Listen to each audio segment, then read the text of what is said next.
जो कुछ भोग लिया, देख लिया, उसमें मुझे आनंद है। सैकड़ों सैकड़ों सुख भोगे देखे, उससे मुझे आनंद है, मैं आह्लादित हूँ।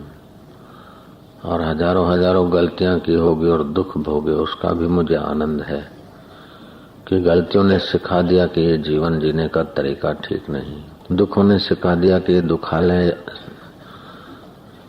विकारी सुख में आसक्त होना ठीक नहीं। घर बार छोड़कर भाग गए और सबको ठुकराते रहे और अपने शरीर को भी सताते रहे, कष्ट सहते रहे, दुख भोगते रहे, ये भी ठीक नहीं। और भोग विलास में लट्टू होके गिरे रहे, वो भी जीवन जीने का ढंग ठीक नहीं। न भोग में न अति त्याग में, हम तो मध्य मार्ग में।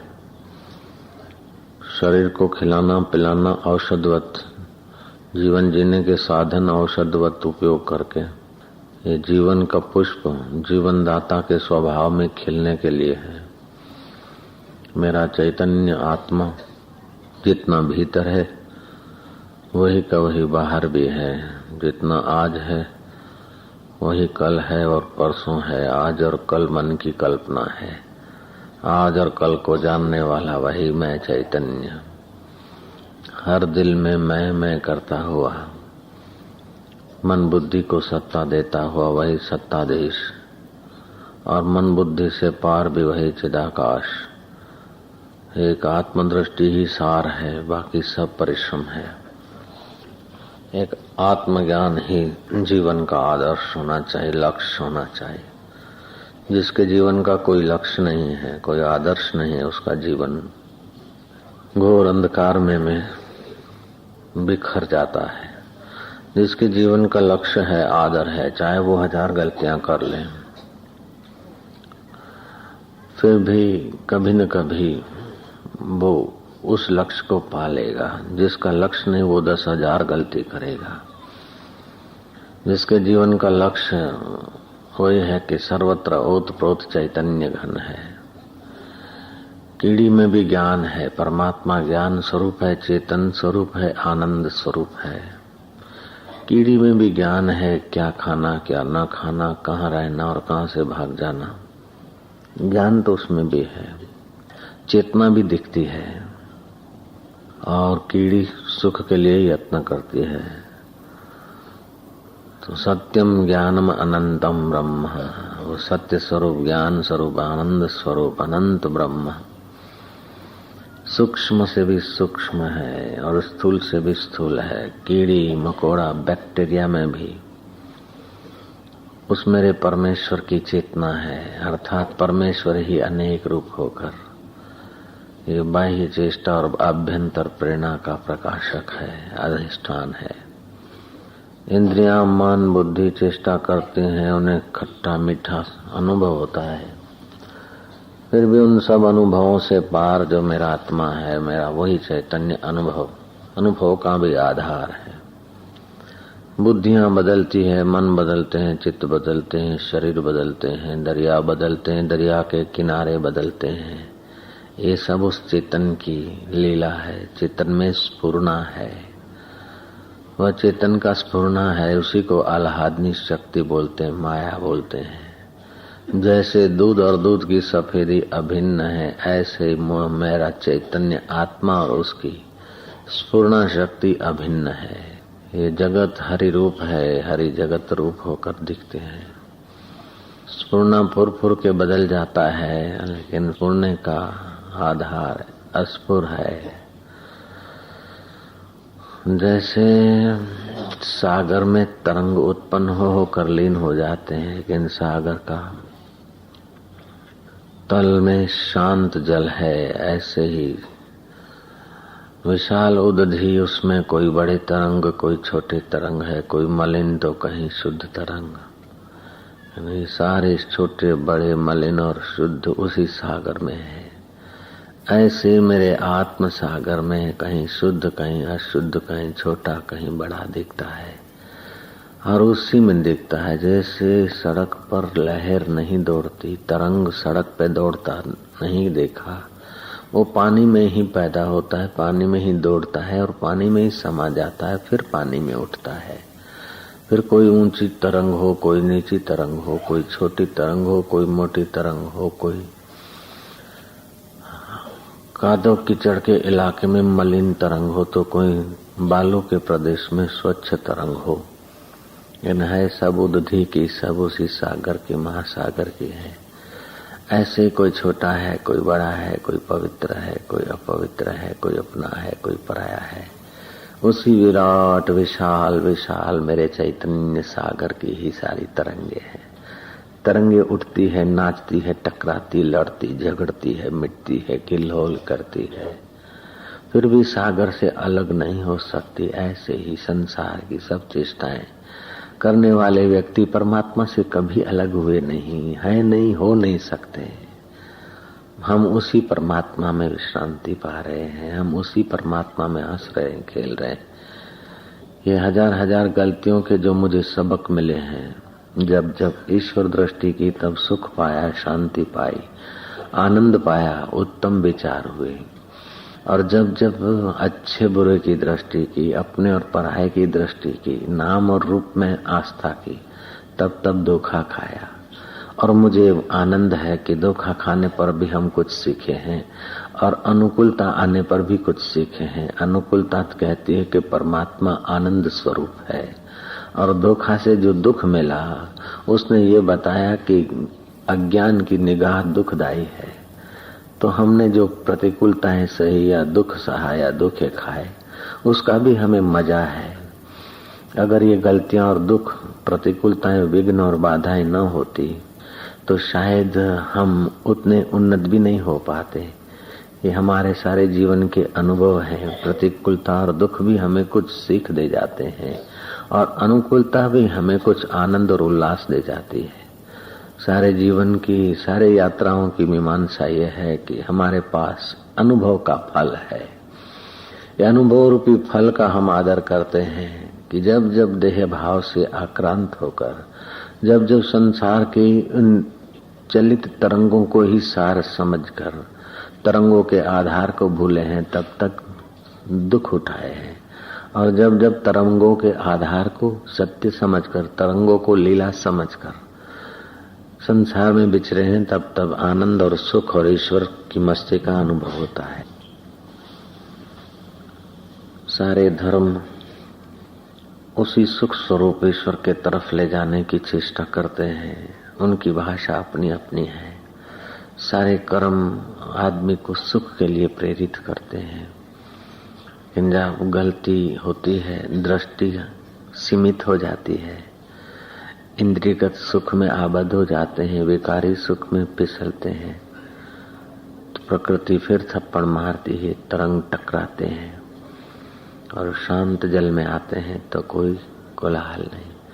दरिया के किनारे उछलते कूदते तरंगों को देखने वाला आदमी ये कल्पना भी नहीं कर सकता है कि इसका आधार शांत उदधि है।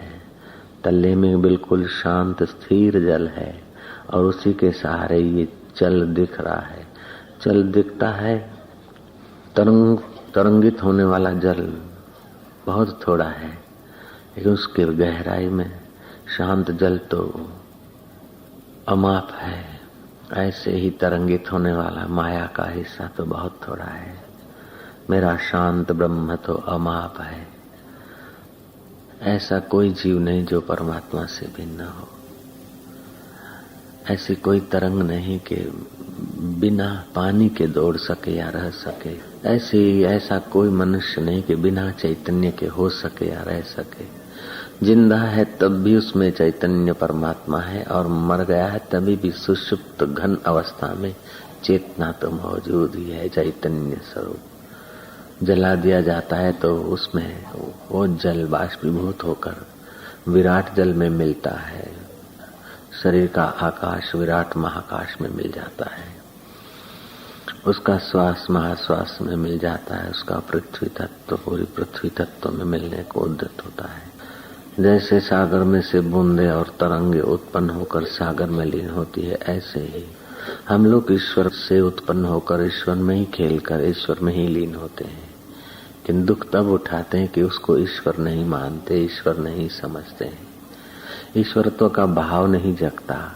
मेरे तेरे का भाव ही हमें दुख देता है, परेशानी देता है। इस भाव को बदला बेड़ा पार हो जाता है। जिसके पास खूब विचार है, तर्क है, खोपड़ी तो तगड़ी है लेकिन हृदय नहीं है, तो सुखा जीवन है। उस सुखे जीवन में अशांति, उद्वेग, तर्क वितर्क कुतर्क होते हैं। सुखे मस्तिष्क में जीने का मजा नहीं। हृदय की नितांत अनिवार्यता है। जिसके पास विशाल हृदय है, विशाल सहानुभूति है, विशाल प्रेम है, उस प्रेमापत की विशालता का अनुभव करके आनंदित रहता है, सुखी रहता है। केवल हृदय की भावना से ही काम नहीं चलता। वहां भी भावना में अज्ञानता के कारण बहुत दुख उठाने पड़ते हैं, बहुत क्लेश उठाने पड़ते हैं। केवल भावना भी काम नहीं, भावना के साथ विशाल ज्ञान निधि भी चाहिए। तो थोड़ा हिस्सा मस्तिष्क का हो, थोड़ा हृदय का हो, नहीं, हृदय की विशालता हो और मस्तिष्क की ज्ञानमय विशाल समझ हो। यस्य ज्ञानमयम तपः। आप जो भी कुछ कर रहे हैं अपने साथ करें, क्योंकि आप एक परिचिन्न शरीर नहीं है। आप जो भी देख रहे हैं अपने आप को ही देख रहे हैं, क्योंकि आप एक 5.5 फुट के देह नहीं है। जिससे देख रहे हैं वो भी आप ही हैं, जो देख रहे हैं वो भी आप हैं, जिसके लिए देख रहे हैं वो भी आप हैं, जिसके लिए कर रहे हैं वो भी आप हैं। ऐसा विशाल ज्ञान और विशाल प्रेम दोनों का जब प्राकट्य होता है तो आदमी अनंत के महासागर में, संसार दुखदायी नहीं, दुखदायी अज्ञान है। संसार सुखदायी भी नहीं, सुखदायी भी अपनी मान्यता है। संसार तो ईश्वरमय है, आनंद स्वरूप है। सुख और दुख तो मन की तरंगे हैं।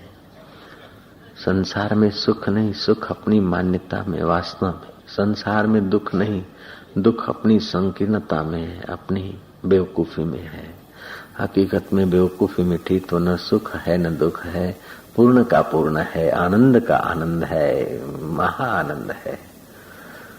हर हाल में खुश, हर देश में खुश, हर काल में खुश, हर घटना में खुश। एकांकी जीवन का मजा। कुसंग से बचे। कुसंग माना संकीर्ण जीवन में जीने वाले व्यक्तियों के प्रभाव से बचकर सुसंग में रहे। अज्ञात और एकांतवास में श्री कृष्ण ने 13 वर्ष बिताए थे, उसी अपने व्यापक स्वरूप में रमण करने में। 70 वर्ष के श्री कृष्ण थे। 83 वर्ष की उम्र तक श्री कृष्ण घोर अंगिरस ऋषि के आश्रम में वही अपने सर्वस्व स्वरूप में, सर्वस्व स्वभाव में विचरण किए। युद्ध के मैदान में अर्जुन को प्रोत्साहित करने की आवश्यकता दिखी उस महामाया में, वो कर दिया। और दुर्योधन को संकीर्ण दृष्टि थी, वो तोड़नी थी। उसके निमित्त दुनिया को सबक सिखाना था, उनको सबक सिखाना था। कृष्ण ने ये भी मजे से कर दिया, दुर्योधन को भी ठीक कर दिया, दुर्योधन के पक्ष वालों को भी ठीक ठिकाने पहुंचा दिया। फिर भी श्री कृष्ण कहते हैं कि युद्ध के मैदान में आने के पहले संधिदूत होकर गए थे तब, और उससे भी पहले मेरे हृदय में पांडवों के प्रति अगर राग न रहा हो तो, कौरवों के प्रति मेरे चित्त में द्वेष न रहा हो तो, इस समता की परीक्षा निमित्त ये मृतक बालक जिंदा हो जाए। वही मृतक बालक जिंदा हुआ समता की परीक्षा का प्रत्यक्ष कराने के लिए, इसीलिए उसका नाम परीक्षित राजा पड़ा है। तो तुम्हारे जीवन में वो ज्ञान आ जाए जो समता, राग से प्रेरित होकर नहीं, द्वेष से प्रेरित होकर नहीं, सहज स्वभाव, सहज कर्म कौन्तेय न त्यजेत सदोषापि। सहज कर्म ज्ञानवान करते हैं, उनके लिए दोष युक्त भी बाहर से दिखे कर्म या गुण युक्त दिखे। ज्ञानवान गुण और दोष को बच्चों का खिलवाड़ समझते हैं। जैसे तरंग कभी मलिन तो कभी स्वच्छ, कहीं छोटे तो कहीं मोटे, ये उसकी आह्लादनी लीला है। ऐसे ही अपने स्वरूप में बैठकर आपकी जो भी चेष्टा होगी वो चैतन्य की आह्लादनी लीला है, उस चैतन्य का विवर्त है। ऐसा समझकर ज्ञानी और जीवन मुक्त पुरुष सुख से विचरते हैं। सतृप्तो भवति अमृतो भवति, वह तृप्त होते हैं, अमृतमय होते हैं। सतरति लोकांतार्यति, वे तरते हैं औरों को तारते हैं। ओम आनंद, ओम शांति, ओम परमानंद, अंदर बाहर वही का वही सुख स्वरूप मेरा परमात्मा है। अंदर बाहर, आगे पीछे, उधर अधर, वही सारा का सारा भरा है। जैसे मछली के आगे पीछे, ऊपर नीचे, अगल बगल जल राशि भरी है और मछली के पेट में भी वही है और मछली के खून में भी वही जल तत्व है। ऐसे तुम्हारे पेट में, तुम्हारे आगे पीछे वही आकाश तत्व, चिदाकाश तत्व, परमेश्वर ही परमेश्वर है।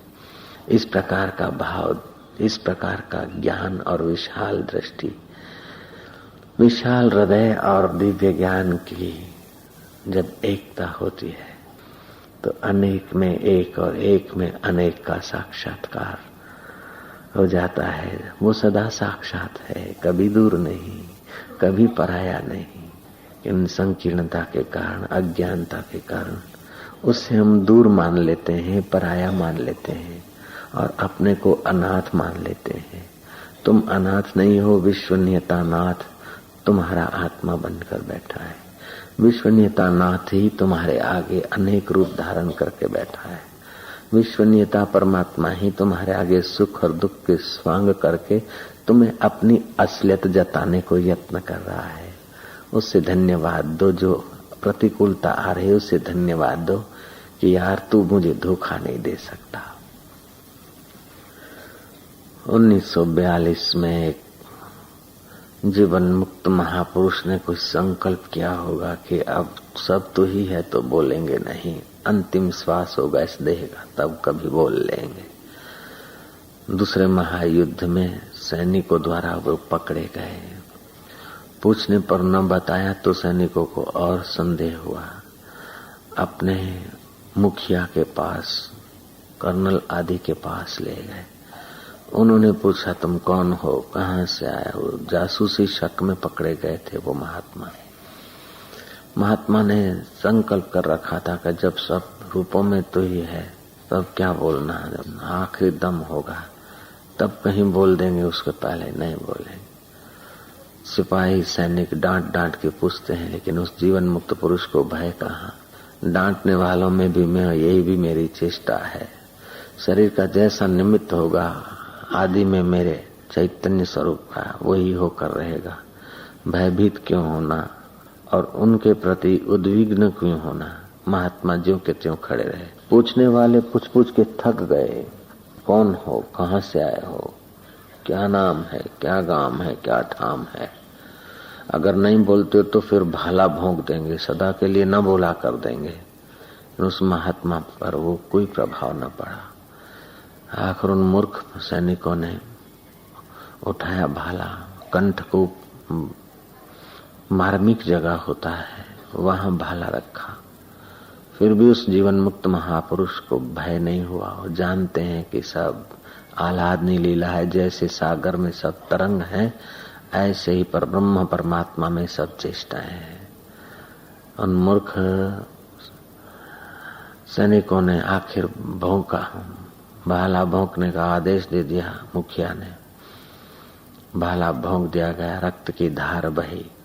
तब उस महात्मा ने अमृत वचन कहे कि यार तू सैनिक बनकर आएगा, यार तू भाला बनकर आएगा तो भी मुझे अब धोखा नहीं दे सकता, क्योंकि मैं पहचानता हूं उसमें भी तो ही तो है, सब तो ही तो है। शरीर की पूर्णाहुति जिस ढंग से होनी है होकर रहेगी, लेकिन अब तू मुझे धोखा नहीं दे सकता। आज तक मानता था वो अलग है, मैं अलग हूँ, वो गैर है, मैं गैर हूँ, लेकिन ये एक ही चैतन्य रूपी महासागर के भिन्न भिन्न तरंगे ही हैं। ना कोई शत्रु, ना कोई मित्र, ना कोई अपना, ना कोई पराया। सब परमेश्वर ही परमेश्वर है। निर्विकार नारायण ही नारायण है। मेरा चैतन्य परमात्मा ही है। ओम ओम ओम। नारायण नारायण नारायण नारायण नारायण नारायण नारायण। ऐसे ज्ञानवान को जिसका विशाल ज्ञान है और विशाल हृदय है, ऐसे ज्ञानवान को मृत्यु भी दिखता है तो मृत्यु भी तू ही है, जमदूत भी तू ही है तो पार्षद भी तू ही है, वैकुंठ भी तू ही है, तुझी में है, स्वर्गलोक भी तुझी में है, नरक भी तुझी में है। जिसके लिए स्वर्ग नरक और सब अपना आप हो गया, उसके लिए आकर्षण कहाँ और भय कहाँ, उसके लिए तो परमात्मा ही परमात्मा है। ओम ओम ओम। आनंद, खूब आनंद, विशाल हृदय, दिव्य ज्ञान, विशाल प्रेम। ओम ओम। सर्वोहम सुख स्वरूपोहम। मैं सर्व हूँ, मैं सुख स्वरूप हूँ, मैं आनंद स्वरूप हूँ, मैं चैतन्य स्वरूप हूँ। सेवा इस आत्मज्ञान को व्यवहार में ले आती है, भावना इस आत्मज्ञान को भाव शुद्धि में ले आती है, और वेदांत इस जीवन को व्यापक स्वरूप से अभिन्न बता देता है। और इस विशाल अनुभव में चाहे 1000 बार फिसल जाओ, डरो नहीं, चलते रहो। एक दिन जरूर सनातन सत्य के साक्षात्कार हो जाएंगे। जितनी जितनी विशाल दृष्टि रहेगी, जितना जितना विशाल मन रहेगा, विशाल बुद्धि रहेगी, उतना ही उस विशाल तत्व का, विशाल चैतन्य का प्रसाद प्राप्त होता है। प्रसादे सर्व दुखा नाम। उस प्रसाद से सारे दुख दूर हो जाते हैं। जगत में जो भी दुख हैं, सारे दुख अज्ञान जनित हैं, संकीर्णता जनित हैं, बेवकूफी जनित हैं। वास्तव में दुख का अस्तित्व नहीं और सुख कोई सार चीज नहीं। परमात्मा तो परमानंद है, परम सुख है, जहाँ सुख और दुख दोनों दिखते हैं बच्चे के खिलवाड़ जैसे। ऐसा अपना शांत आत्मा, चैतन्य आत्मा, हवा चलती है तभी भी हवा है और स्थिर है तभी भी हवा है। ऐसे ही परमात्मा की आह्लादनी शक्ति से जगत बनते हैं, और सुख दुख हाय हो घोड़ा रे होता है तब भी वही है, और शांत भाव है तब भी वही है। ऐसा जो जानता है वास्तविक में जानता है, ऐसा जो देखता है वास्तविक में देखता है, ऐसा जो सोचता है वास्तविक में सोचता है, ऐसा जो समझता है वही समझदार है, बाकी ना समझो का खिलवाड़ है। ओम ओम ओम ओम ओम ओम ओम। खूब आनंद, मधुर आनंद, परमानंद, चैतन्यानंद, शांति शांति, आनंद ही आनंद, निश्चिंत नारायण स्वभाव। ओम मधुर मधुर आनंद आनंद। जो बाहर की चीजों में मेरी तेरी बात में उलझे हैं, उनके लिए विधान हुआ है शास्त्र का कि इतना इतना सत्कर्म करो तो भविष्य में स्वर्ग मिलेगा, और कुकर्म करोगे तो नरक मिलेगा। जिनको ज्ञान में रुचि है, ईश्वरत्व के प्रकाश में जो जीते हैं, उनके लिए इतना करके स्वर्ग में सुख लेने को जाने की इच्छा नहीं, नरक के दुख से पीड़ित होकर करना नहीं। वो तो समझते कि सब मेरे ही अंग हैं। जैसे दायां हाथ बाहें की सेवा कर ले तो क्या, और बायां हाथ दाएं की सेवा कर ले तो क्या, पैर चलकर पूरे शरीर को पहुंचा दे तो क्या अभिमान करेंगे, और मस्तिष्क पूरे शरीर के लिए सुंदर निर्णय ले तो क्या अभिमान करेगा। सब अंग भिन्न भिन्न देखते हैं, फिर भी हैं तो अखंड एक शरीर के। ऐसे ही सब समाज, सब देश, सब जातियां भिन्न भिन्न दिखती है, वो सत्य नहीं है। जातिवाद सत्य नहीं है, स्त्री स्त्री और पुरुष सत्य नहीं है, बेटा और बाप सत्य नहीं है। बेटा और बाप की तरंगे हैं, सत्य तो उसमें चैतन्य स्वरूप जल राशि ही है।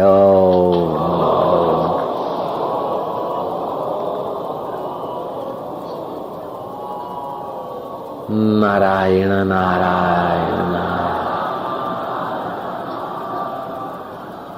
नारायण नारायण नारायण नारायण। नारायण का मतलब है पूर्ण जल राशि, पूर्ण चैतन्य ही चैतन्य, राम ही राम, आनंद ही आनंद, राम ही राम, तुझ में राम मुझ में राम, सब में राम समाया है। कर लो सभी से प्यार, जगत में कोई नहीं पराया है। माओ माओ माओ।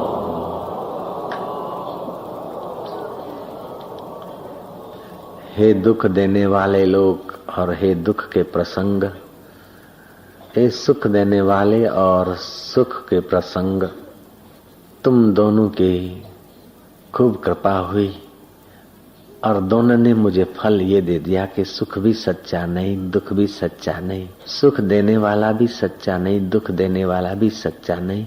सुख और दुख देने वालों के मन के तरंग ही थे, लेकिन मन के तरंगों का जो आधार था वो मेरा चैतन्य राम, तो वहां भी पूर्ण है का पूर्ण था। ओम ओम ओम ओम ओम ओम नारायण नारायण नारायण नारायण नारायण नारायण नारायण। दिव्य आनंद, मधुर आनंद, परमेश्वर का आनंद, निर्विकारी आनंद, निरंजन का आनंद, चैतन्य स्वरूप परमात्मा का आनंद। ओम ओम नर नारी में बसा हुआ, सुखी दुखी में बसा हुआ, अपने पराये में छुपा हुआ। छुपा हुआ भी है, जाहिर भी है, अनंत है, निर्विकार है, निरंजन है को भी कहने वाला है। ओम नारायण नारायण नारायण नारायण नारायण नारायण नारायण। कीड़ी में तू नानो लागे, हाथी में तू मोटो क्यों, बण महावत ने माथे बैठो, हाकण वालो तू को तू, ऐसो खेल रचो मेरे दाता, जहां देखूं आ तू को तू। ले झोली ने मागण लाग्यो, देवा वालो दाता तुम, कर चोरी ने भागण लाग्यो, पकड़ने वालो तू को तू।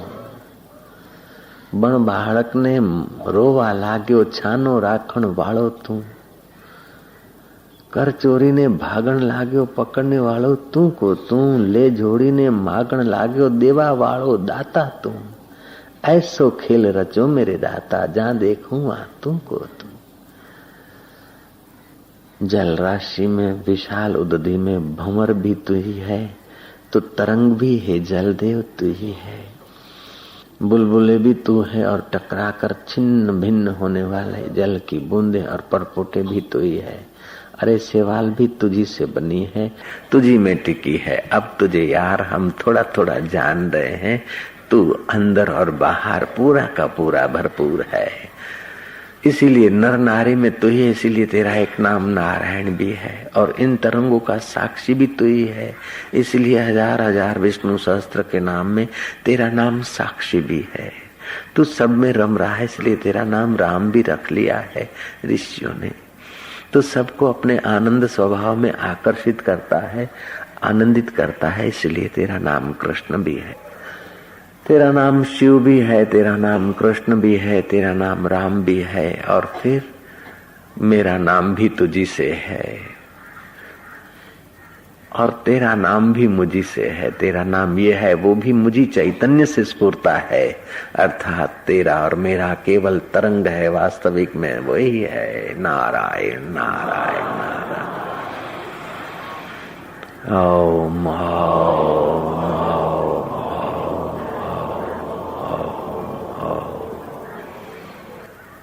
ओम पावनम पावनेभ्योऽपि हरे नामैव केवलम। तू मधुर से मधुर है, मंगल से मंगल है। आनंद आनंद, शांति शांति, सुख ही सुख, ईश्वर ही ईश्वर। तो ही तो करते करते फिर तू ही तू करने वाला खो जाता है। बोलता है मैं ही मैं, सो हम शिवो हम, आनंदो हम, चैतन्यो हम, सर्वो अहम। फिर मैं किसी का भला करता हूँ ऐसा करता भाव भी नहीं रहता। मैं किसी की सेवा करता हूँ नहीं, जिसकी कर रहा है उसी में मैं हूँ। मैं अब पहले संकीर्ण था 5.5 फुट में, अब मैं अनंत हुआ हूँ। अनंत हुआ हूँ। जितनी विशालता आती है, जितनी निष्कामता आती है, उतना ही अपने अनंत स्वभाव में तुम जगते हो। जितनी संकीर्णता आती है उतना ही दुखदायी परिस्थितियां, अज्ञानदायी परिस्थितियां हम लोग बनाकर परेशान होते हैं। नारायण नारायण नारायण नारायण।